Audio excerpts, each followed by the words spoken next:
Senator Kennedy. Thank you, Mr. Chairman.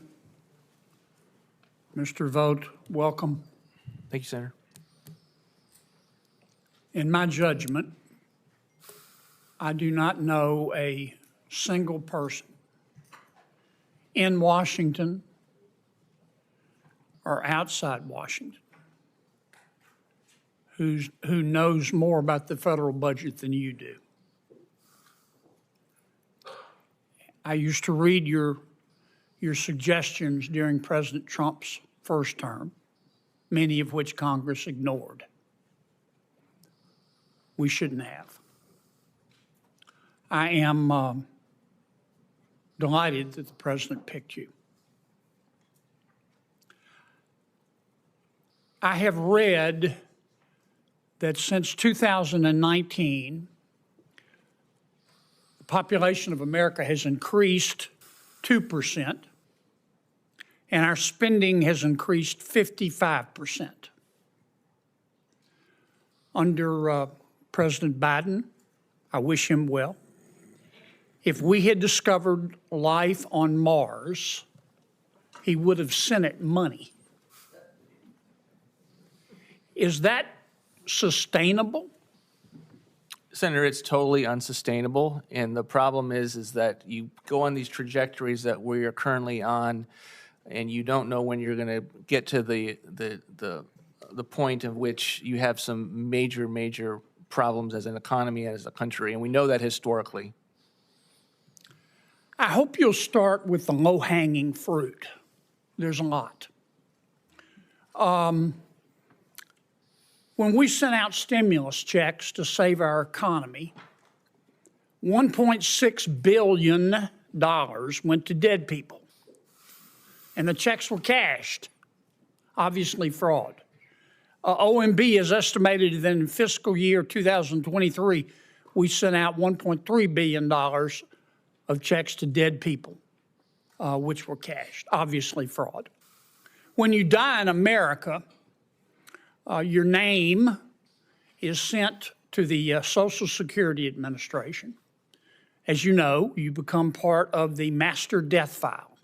Senator Carper and I discovered that Social Security would not share that information with any other department of government. So we passed a bill saying you have to share it with Treasury and other people who write checks, so we'll stop paying dead people. Duh.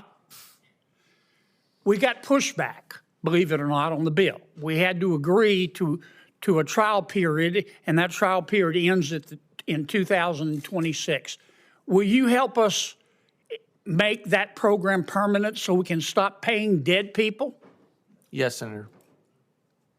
Now, you served in Washington for years. You're going to be challenging the status quo. You're going to be called crazy.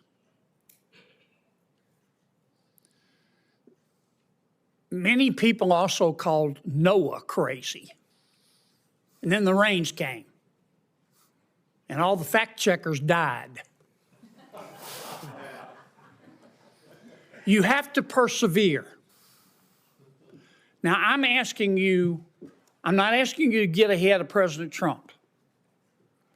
But if you were king for a day, tell me how you would save money in the federal budget without impacting the American people.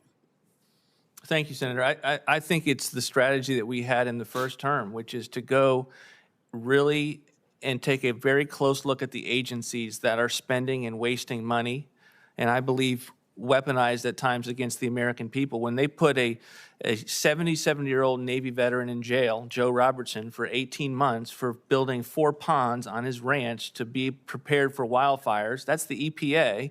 I think we have to look at that, and we have to look at the agencies that Congress has a vote on every single year through the appropriations process.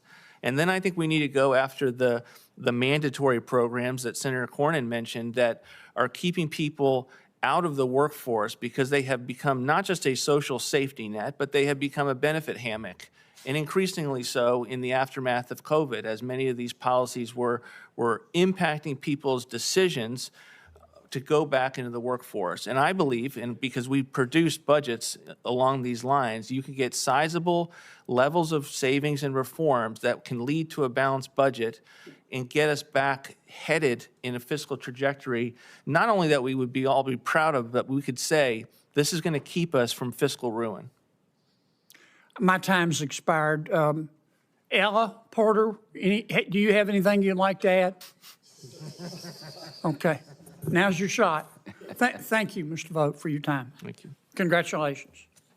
Good call there, young lady.